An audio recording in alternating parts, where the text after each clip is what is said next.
नमस्कार, good morning. एक बार फिर से आप सभी स्टूडेंट का बहुत बहुत स्वागत है, वेलकम है भाई, है ना। तो हम भाई एक एक्सरसाइज कंप्लीट कर चुके हैं जिनका नाम था बाइनोमियल थ्योरम द्विपद प्रमेय।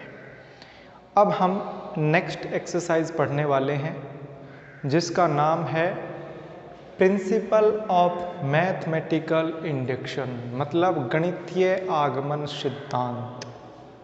इसका मतलब क्या होता है? गणितीय आगमन सिद्धांत। सर ये गणितीय आगमन सिद्धांत ये एक सिद्धांत है भाई। क्या है ये एक सिद्धांत है, एक प्रिंसिपल है जिसको हम इंग्लिश में प्रिंसिपल ऑफ मैथमेटिकल इंडक्शन बोलते हैं।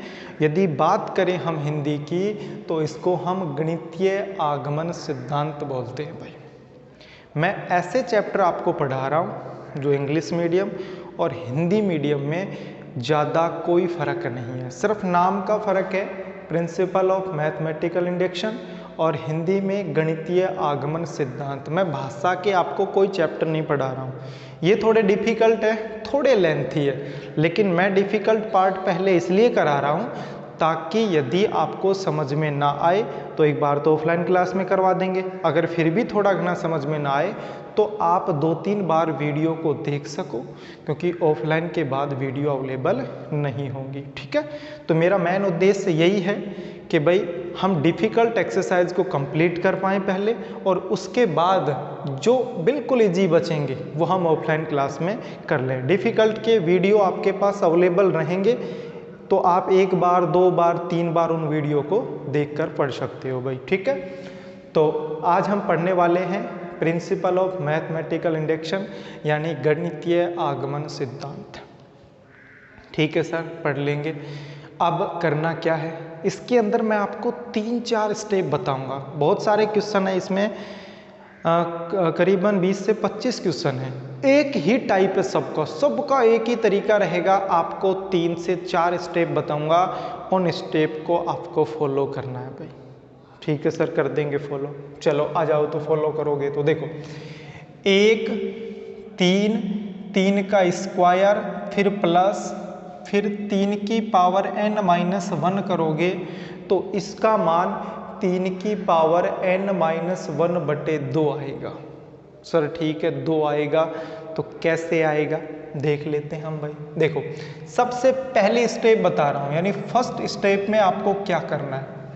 फर्स्ट स्टेप में आपको ये करना है, यदि आपको कोई भी क्वेश्चन दे तो सबसे पहले उस क्वेश्चन को आप Pn के इक्वल लिखोगे। यानी ये एक हमारा क्वेश्चन है तो सबसे पहले इसको Pn लिखोगे।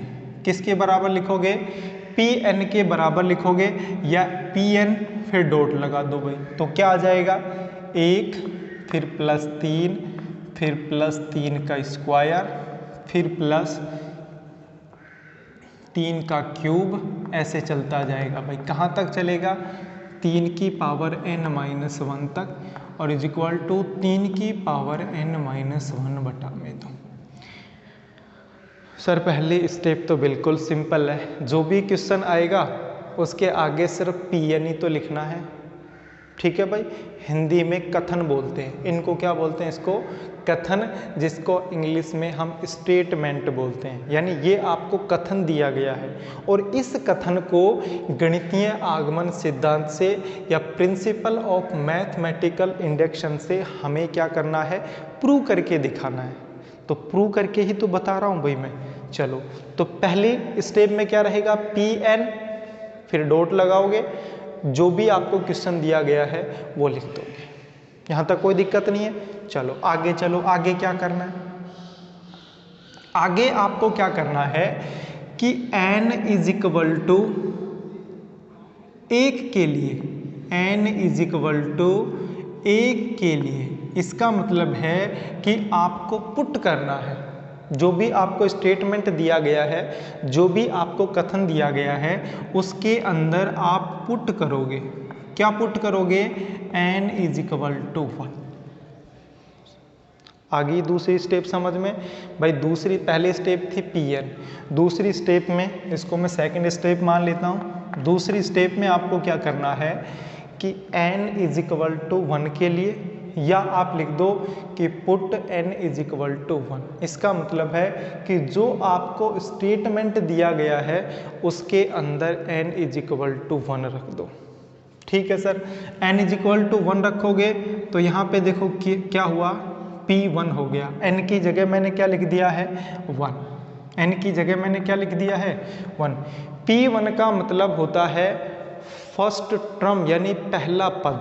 जैसे आपने T1 पढ़ा था, देखो ये T1 है, ये दूसरा पद है यानी दूसरी टर्म है T2, ये T3, ये T4, इस तरीके से ये चलता जा रहा है भाई। तो P1 के लिए आपको क्या करना है कि n इज इक्वल टू 1 के लिए, इसका मतलब है इधर है ना, इधर आएगा T1। T1 का मतलब है कि आपको फर्स्ट पार्ट लेना है, और फर्स्ट पार्ट आपका क्या है 1 है भाई। सर ये बात समझ में नहीं आई, क्या है ये? देखो n इज इक्वल टू 1 के लिए मतलब है कि LHS का और RHS का पार्ट बराबर आना चाहिए। मतलब अगर इसका पहला पार्ट यानी T1 और इसके अंदर n बराबर 1 रखने पर ये दोनों बराबर आने चाहिए, इक्वल आने चाहिए। तो मैं कह सकता हूँ कि sir T1 is equal to 1 होगा। इसका मतलब जो हमारा LHS पार्ट है वो पहला पद होगा भाई। n बराबर 1 के लिए पहला पद, n बराबर 2 के लिए स्टार्टिंग के 2 पद, n बराबर 3 के लिए स्टार्टिंग के 3 टर्म भाई। इस चीज़ को विशेष ध्यान रखना भाई। n बराबर 1 के लिए LHS का फर्स्ट पद रहेगा, n बराबर 2 के लिए स्टार्टिंग के 2 पद रहेंगे, n बराबर 3 के लिए स्टार्टिंग के 3 पद रहेंगे। ठीक है, यहाँ मैं सिर्फ आपको n बराबर 1 के लिए बोल रहा हूँ, तो put n is equal to 1। ठीक है, ये पुट कहाँ करना है? ये RHS पार्ट में करना है। किधर करना है? RHS पार्ट में करना है। LHS पार्ट में n इज इक्वल टू 1 के लिए ओनली पहला पद आएगा, पहली टर्म आएगी भाई। तो T1 इज इक्वल टू 1। इसका मतलब ये हुआ कि n बराबर 1 के लिए LHS का पहला पद 1 होगा। 1 लिख दिया। अब इधर 1 आया है तो बराबर के दूसरी साइड भी 1 ही आना चाहिए, तब हमारा स्टेटमेंट सत्य होना चाहिए, ट्रू होना चाहिए भाई। तो इधर देख लेते हैं, इधर हम बात करें RHS की, तो RHS के अंदर ये इसका RHS पार्ट है भाई। हमें n की जगह 1 पुट करना है, तो 1 पुट करोगे तो देखो क्या आएगा, n की जगह 1 फिर -1/2 इज इक्वल टू 3 की पावर 1 का मतलब हो गया 3 - 1 यानी 2, यानी 2/2, और 2/2 का मतलब क्या हुआ 1। इसका मतलब ये हुआ कि LHS और RHS दोनों इक्वल हैं कि नहीं है? एक बार मैं फिर से रिपीट करा देता हूँ कि फर्स्ट स्टेप में आपको Pn के बराबर रखना है। सेकंड जो स्टेप है उसके अंदर n, हिंदी वाले लिखेंगे n इज इक्वल टू 1 के लिए, या इसको हम put n is equal to 1 बोल सकते हैं। ठीक है, अच्छा n इज इक्वल टू 1 का मतलब है कि LHS का पहला पद यानी पहली टर्म, और n इज इक्वल टू 2 के लिए है स्टार्टिंग की दो टर्म, पहली और दूसरी। तो n इज इक्वल टू 1 के लिए फर्स्ट यानी ये आ गया 1। इसको हम T1 से लिखते हैं भाई, इसको हम T2 से लिखते हैं, इसको हम T3 से लिखते हैं भाई, याद रहेगा। अच्छा, RHS के अंदर जो आपको ये दिया गया है इसके अंदर n इज इक्वल टू 1 रखना है, और 1 रखने पर LHS का मान और RHS का मान बराबर आना चाहिए। ठीक है, जब भी आप गणितीय आगमन सिद्धांत लगाओगे तो ये दोनों बराबर आएंगे, और जैसे ही बराबर आएंगे तो यहाँ लिखोगे n बराबर 1 के लिए कथन सत्य है। n बराबर 1 के लिए कथन सत्य है। अब इंग्लिश मीडियम वाले सोच रहे होंगे सर हमें क्या लिखना है, हमें ये लिखना है कि n इज इक्वल टू 1 है। इसके लिए जो हमारा स्टेटमेंट है वो ट्रू हो गया। ट्रू का मतलब हो गया सत्य हो गया, और ये सत्य ही होना चाहिए। आपको एक भी क्वेश्चन ऐसा नहीं मिलेगा जिसमें ये असत्य आ जाए। मतलब सेकंड स्टेप हमारी यही रहेगी कि ये n इज इक्वल टू 1 के लिए जो हमारा स्टेटमेंट है वो सही होना चाहिए, राइट होना चाहिए, ट्रू होना चाहिए भाई। ठीक है, चलो अब फर्स्ट स्टेप हो गई, सेकंड स्टेप हो गई, अब थर्ड स्टेप भी देख लो भाई। यहाँ लिख देता हूँ थर्ड स्टेप। थर्ड में आपको क्या करना है? थर्ड में आपको क्या करना है कि थर्ड में आपको लिखना है लेट, यानी माना k इज इक्वल टू 1 के लिए कथन सत्य है। लेट यानी माना कि, अरे सॉरी ये हटाओ, माना n बराबर k के लिए कथन सत्य है। n बराबर k के लिए कथन सत्य है। n बराबर k के लिए कथन कैसा है? सत्य है। ये हमारी थर्ड स्टेप रहेगी कि माना n बराबर k के लिए कथन सत्य है। यानी n बराबर k के लिए जो हमारा स्टेटमेंट है वो ट्रू है, ये हमें मानना पड़ेगा भाई। ठीक है सर, मान लिया। मानने पर क्या होगा? मानने पर ये होगा कि इसके अंदर देखो n इज इक्वल टू क्या रखना है, यानी सिर्फ n की जगह आपको k लिखना है। n की जगह आपको क्या लिखना है? k। जो स्टेटमेंट है इसके अंदर हमें n की जगह k लिखना है, तो क्या आ जाएगा आपके पास? देखना भाई, यहाँ पे आ गया 1, फिर +3, फिर 3 का स्क्वायर, फिर ऐसे चलेगा 3 की power k minus 1 is equal to 3 की पावर k माइनस 1/2, और इसको आपको फर्स्ट इक्वेशन माननी है भाई। एक बार मैं फिर से थोड़ा सा रिपीट कर देता हूँ। आप 2-3 क्वेश्चन पढ़ोगे तो आपके दिमाग में चुटकियों में आ जाएगा कि हाँ सर अब ये करना है, अब ये करना। पहला क्वेश्चन है, आपको थोड़ा लेंथी लगेगा, थोड़ा डिफिकल्ट भी लगेगा, लेकिन टेंशन मत लो, हम सिखा देंगे गणितीय आगमन सिद्धांत, प्रिंसिपल ऑफ मैथमेटिकल इंडक्शन आपको सिखा के ही मानेंगे। आप टेंशन मत लो, बस लगे रहो कि हाँ है, सत्य है, सत्य जो भी आए लिख दो, सिखाने की गारंटी मेरी है। ठीक है, चलो लेट एक बार फिर से थोड़ा सा रिपीट। सबसे पहले जो क्वेश्चन दिया गया है उसको P and K is equal to लिखोगे। सर लिख दिया, ये लो। सेकेंड स्टेप में आपको n बराबर 1 के लिए जो स्टेटमेंट है इसको ट्रू करके दिखाना पड़ेगा। सर कैसे दिखाएं? LHS का पहला पद, ओनली पहला पद, LHS का पहला पद और RHS के पार्ट में n की जगह 1 लिखेंगे तो ये दोनों बराबर आने चाहिए। LHS is equal to RHS, तो नीचे लिखेंगे n बराबर 1 के लिए कथन सत्य है। कथन सत्य है मतलब जो हमारा स्टेटमेंट है वो ट्रू है भाई। ठीक है सर, आगे थर्ड स्टेप में आपको क्या करना है कि मानना लेट, यानी n बराबर k के लिए कथन सत्य है, यानी अपनी तरफ से मानना है कि ये कथन n बराबर k के लिए सत्य आएगा। जैसे n बराबर 1 के लिए सत्य आया, इसी तरह n बराबर k के लिए सत्य होगा, ये आपको मानना है। तो मानने पर क्या करना है कि जो आपको ये दिया गया है ना, इसके अंदर जैसे यहाँ n था तो देखो मैंने k लिख दिया, 1 3 3 का स्क्वायर, यहाँ n था तो देखो मैंने k लिख दिया, बराबर बराबर, यहाँ n था देखो इसकी जगह k लिख दिया। यानी n बराबर k के लिए कथन सत्य है, तो आपको कुछ नहीं करना, n की जगह सिर्फ k लिखना है। लिख दिया सर। और इसको आप क्या मानोगे? इक्वेशन फर्स्ट मानोगे। क्या मानोगे? Equation first. आगे देखो, n बराबर k प्लस 1 के लिए, n बराबर k प्लस 1 के लिए, यानी अब ये लास्ट स्टेप है हमारी, और ये स्टेप होगी हमारी फोर्थ भाई। कौन सी होगी? फोर्थ स्टेप होगी कि n बराबर k प्लस 1 के लिए आपको ये सिद्ध करके दिखाना पड़ेगा कि n बराबर k प्लस 1 के लिए कथन सत्य है, यानी जो आपका स्टेटमेंट है वो ट्रू है। सर कैसे? बताओ।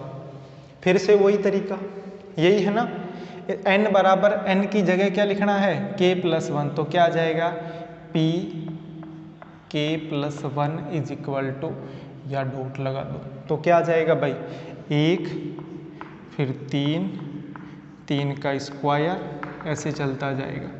अच्छा फिर यहाँ क्या आ जाएगा, 3 की power k+1 -1 is equal to 3 की पावर k+1 -1 बटा में 2। मेरी बात को समझना, सर ये क्या कर दिया, ये तो समझ में ही नहीं आया हमारे मेरे भाई।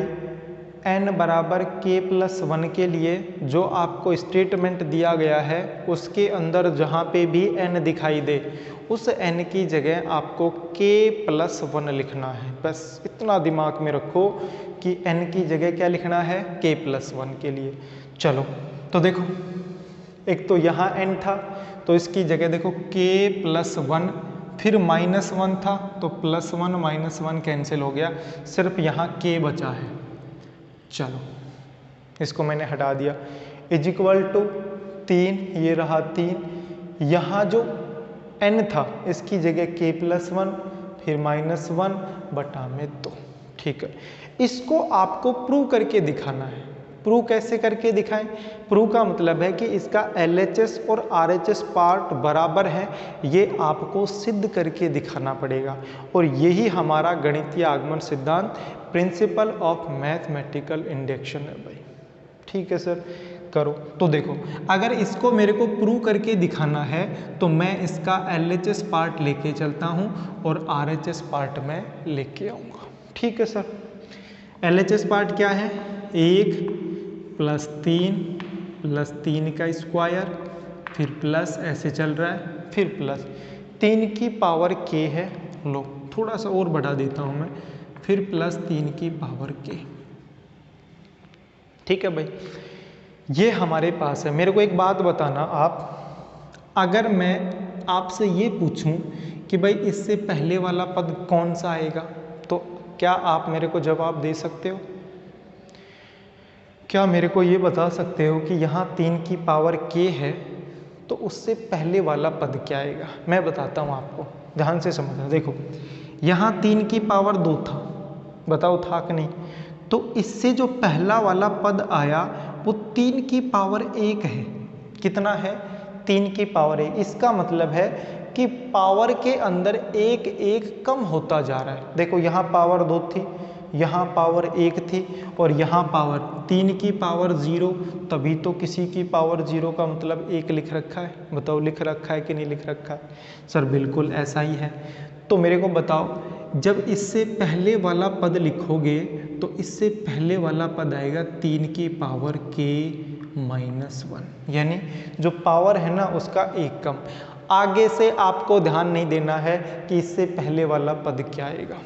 तो सर क्या करें, आप तो जो n बराबर k के लिए ये है ना, आपको ये पार्ट लिख देना है आंख बंद करके। इससे पहले वाला पद ये कॉपी करके और यहाँ पेस्ट कर देना भाई। ठीक है, अगर आप दिमाग लगा सकते हो तो बहुत अच्छी बात है, अगर आप दिमाग नहीं लगा सकते तो यहाँ से कॉपी करो और यहाँ पेस्ट कर दो भाई। और आपको पता है इससे पहले वाला पद इसकी पावर में 1 कम होगा। ठीक है, बताओ, यहाँ से लेकर यहाँ तक, ध्यान से समझना मेरी बात को, यहाँ से लेकर यहाँ तक 1 + 3 + 3 का स्क्वायर, फिर +3 की पावर k -1, यहाँ से लेकर यहाँ तक, बताओ यही है कि नहीं है? जो मैंने लाइन खींच रखी है ये दोनों सेम है कि नहीं है? सर बिल्कुल सेम है। तो बताओ इसकी जगह 3k -1 बटे 2 है कि नहीं? ये दोनों बराबर हैं, तो इसकी जगह समीकरण 1 से यहाँ लिख देता हूँ मैं, इक्वेशन फर्स्ट से या समीकरण 1 से, या हम लिख सकते हैं यूज इक्वेशन फर्स्ट, यानी समीकरण 1 को हम यूज कर रहे हैं। सर ठीक है, फिर क्या हुआ, उठा के रखो तो क्या आया, 3 की पावर k -1 बटा में 2। किसकी जगह लिख दिया ये आपने? यहाँ से लेकर यहाँ तक इसकी जगह लिखा है, क्योंकि इसके बराबर ये है। तो और कौन बच गया? हर क्वेश्चन में लास्ट का बच जाएगा, हर क्वेश्चन में बचेगा। प्लस 3 की पावर k। बताओ ऐसा है कि नहीं है? एलसीएम आता है कि नहीं आता है? सर आता है। नहीं आता है तो क्लास नंबर 6 में चले जाओ मेरे भाई, सीख के आ जाओ। एलसीएम ही तो सीखना है, ठीक है। इन दोनों का देखो सर, इन दोनों का एलसीएम 2 आएगा, हमें आता है, हमें 6th क्लास में जाने की आवश्यकता नहीं है। एलसीएम 2 आ गया, बहुत अच्छी बात है। यहाँ पे देखो एलसीएम लोगे तो इसके बटा में 1 है, तो बताओ ये 2 इससे गुणा होगा कि नहीं होगा? सर बिल्कुल होगा। तो देखो यहाँ क्या आ जाएगा, 3 की पावर k फिर -1, 3 की पावर k -1, इस 2 का गुणा इससे होगा तो +2 3 की पावर k। बताओ है कि नहीं है? हमें लेके क्या आना था? ये लेके आना था 3 की पावर k, ये देखो ये लेके आना 3 की पावर k +1 लेके आना है ना। सर अब कैसे लेके आए? हमारे पास तो ये आया है, ये आया है तो और भी आ जाएगा, ध्यान दो। आगे अब यहाँ जगह नहीं है, नीचे दिखाई नहीं देगा आपको, तो क्या किया जाए भाई? कुछ तो करना ही पड़ेगा। ऐसा करो, इसके अंदर से और इसके अंदर से, देखो इसके अंदर भी 3 की पावर k है, इसके अंदर भी 3 की पावर k है, जो मैंने सही का निशान लगा रखा है।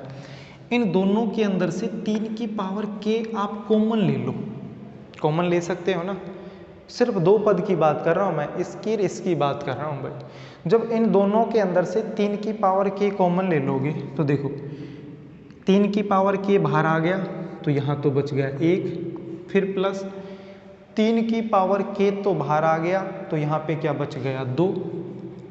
सर ये -1 में से मैंने कुछ भी कॉमन नहीं लिया है, तो ये मैंने पीछे लिखा है बटा में है 2। कॉमन किस किस में लिया है? जिसमें 3 की पावर k है, एक तो इसमें से, एक इसमें से, इसमें से मैंने कुछ कॉमन नहीं लिया। देखो ये मैंने पीछे अलग से लिख दिया है, ठीक है। अब देखो 3 की पावर k आपके पास है और अंदर ब्रैकेट के अंदर है 1 + 2, और 1 + 2 3 होता है कि नहीं होता है? सर 1 + 2 होता है 3, पीछे -1 बटा में 2 बराबर 3 की पावर 1 लिख दूं? लिख सकते हैं सर। 3 की पावर k और 3 की पावर 1 और जिनका बेस समान है तो गुणा में घात जुड़ती हैं। गुणा में घात क्या होती हैं? सर जुड़ती हैं। तो 3 की पावर k + 1 - 1 बटा में 2, मेरे को बताओ इसके बराबर क्या आया? 3 की पावर k + 1 - 1 बटा में 2। बताओ ये RHS है कि नहीं है? इसको लेके चल रहे थे, बराबर में यही तो लेके आना था, 3 की पावर k + 1 - 1 बटा में 2। बताओ आया कि नहीं आया? यानी बराबर में लिख देंगे RHS। तो LHS = क्या आ गया? RHS से। तो ये बताओ कहाँ लिखूं? जगह नहीं है, यहाँ लिख देता हूँ। नीचे आपको लिखना है P k + 1 के लिए कथन सत्य है। मतलब बताओ इसके लिए सत्य आया कि नहीं आया? के लिए कथन सत्य है।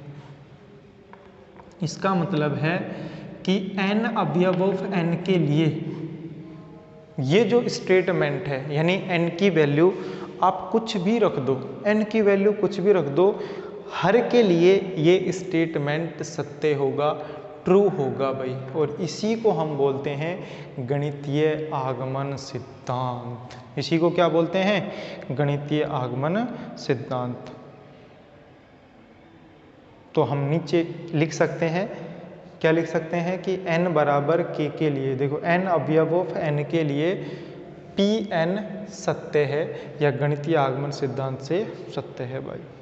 थोड़ा डिफिकल्ट था, समझ में नहीं आया, बहुत अच्छी बात, समझ में ही नहीं आया, कोई बात नहीं, क्यों टेंशन ले रहे हो? एक क्वेश्चन है मेरे भाई, 25 करेंगे, 25 बावड़े कर दूंगा तुम्हें मैं ये क्वेश्चन सिखा सिखा के। एक समझ में नहीं आया, कोई बात नहीं, दूसरे पे चलो, क्यों टेंशन ले रहे हो तुम। एक बार रिपीट कर दूं, हल्का सा रिपीट करूंगा, हो सकता है कि आपके दिमाग में कुछ आ जाए। देखो फर्स्ट स्टेप, जो भी आपको क्वेश्चन दिया जाए उसको किसके इक्वल लिखोगे सर, Pn के इक्वल लिखेंगे। ये बात तो दिमाग में आ गई। इस क्वेश्चन में एक तो स्टेप समझ में आनी चाहिए, आ गई। चलो दूसरी में, सेकंड स्टेप में आपको लिखना है n बराबर 1 के लिए, या लिखोगे put n is equal to 1, और ये n is equal to 1 put किस में करना है, ये RHS पार्ट में करना है। अच्छा, n बराबर 1 का मतलब है कि P1, और P1 का मतलब हो, देखो Pn, n का मतलब है 1 से लेकर यहाँ तक के पार्ट, और P1 का मतलब है सर पहला पार्ट। P2 होता तो 2 का मतलब होता है दूसरे तक, अगर P3 आ जाए तो कहाँ तक, तीसरे तक। हमें तो P1 निकालना था, P1 का मतलब है पहला पद, जिसको हम T1 से लिखते हैं, यानी ट्रम फर्स्ट, ठीक है। इज इक्वल टू ट्रम जो फर्स्ट है हमारी वो कितनी है, 1। बस आपको तो आगे से ये याद रखना है कि LHS का पहला पद और RHS के अंदर n बराबर 1 रखने पर दोनों बराबर आने चाहिए। इसका आ गया LHS T1 यानी 1। RHS के अंदर जो आपको ये दिया गया है, ये इसके अंदर n इज इक्वल टू 1 लिखना है। जैसे ही 1 लिखोगे तो 3 की पावर 1 यानी 3 माइनस 1 बटा में 2, तो ये आ गया 2/2 यानी 1। बताओ इसका LHS पार्ट और RHS पार्ट आया, बराबर आया कि नहीं आया, सर आ गया। नीचे लिखोगे LHS is equal to RHS, लिख दिया LHS is equal to RHS। Sir आगे n बराबर 1 के लिए कथन सत्य है। आपको लिखना है कि जो हमारा स्टेटमेंट है वो ट्रू है, किसके लिए, n इज इक्वल टू 1 के लिए भाई, ठीक है। कथन को इंग्लिश में स्टेटमेंट बोलते हैं, और सत्य का मतलब ट्रू, सबको पता है भाई। तो n बराबर 1 के लिए कथन सत्य है भाई। अच्छा, थर्ड स्टेप में क्या करना है कि let n is equal to k के लिए कथन सत्य है। ये आपको मानना है कि n बराबर k के लिए कथन कैसा है, सत्य है। जब आप सत्य मान लोगे तो आपके पास ये लाइन आ जानी चाहिए। सर ये लाइन कैसे आई, देखो n is equal to k, इसका मतलब आपको n की जगह k पुट करना है। तो ये है ना, ये देखो यहाँ n की जगह k, यहाँ n की जगह k, और यहाँ n की जगह k। देखो pk is equal to 1 3 3 square 3, n की जगह k लिख दिया, इधर भी n की जगह k लिख दिया, और इसको आपको इक्वेशन फर्स्ट माननी है, और इसी को हम आगे यूज करेंगे भाई, ठीक है सर। आगे चलो, फिर आपको n is equal to k plus 1 के लिए, ये हमारे फोर्थ स्टेप है भाई, n is equal to k plus 1 के लिए p k प्लस 1 यानी p k प्लस 1 1 प्लस 3 का स्क्वायर। फिर से वही तरीका भाई, देखो k प्लस 1 यानी n is equal to k plus 1 का मतलब है कि जो स्टेटमेंट आपको दिया गया है उसके अंदर n की जगह k प्लस 1 लिख दो। यहाँ k प्लस 1, यहाँ k प्लस 1, यहाँ k प्लस 1, ये स्टेटमेंट आ जाएगा। और इस k प्लस 1 स्टेटमेंट को आपको प्रूव करके दिखाना पड़ेगा, सिद्ध करके दिखाना पड़ेगा। सिद्ध का मतलब है कि इसका LHS पार्ट और इसका RHS पार्ट दोनों बराबर आएंगे, ये आपको प्रूव करके दिखाना पड़ेगा। सर ठीक है, इसका LHS पार्ट मैं लेके चल रहा हूँ, यहाँ से लेकर यहाँ तक है। आपको याद रखना कि जो इससे पहले वाला जो पार्ट आएगा, जो पहले वाला पद आएगा वो हमेशा ये पद आएगा, क्योंकि ये केवा पद है, और इससे अगले वाला पद k प्लस 1, ये k प्लस 1 वाला पद है, तो इससे पहले वाला पद केवा पद आएगा।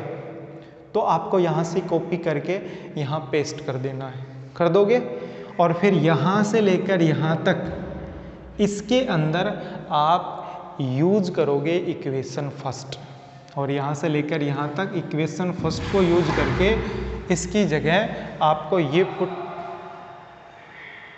पुट कर देना है। कर दिया पुट, ठीक है भाई। जैसे ही आप ये पुट करोगे तो यहाँ से लेकर यहाँ तक तो ये पुट हो गया, यानी इसकी वैल्यू इसके इक्वल थी। फिर 3 की पावर k आ गया इज इक्वल टू, इन दोनों का एलशियम लेना है, कॉमन लेना है, आपका आंसर आ जाएगा भाई। ठीक है, तो आज के लिए इतना ही रहेगा, अब बाकी हम नेक्स्ट क्लास में पढ़ने वाले हैं। तो धन्यवाद, थैंक यू, शुक्रिया भाई।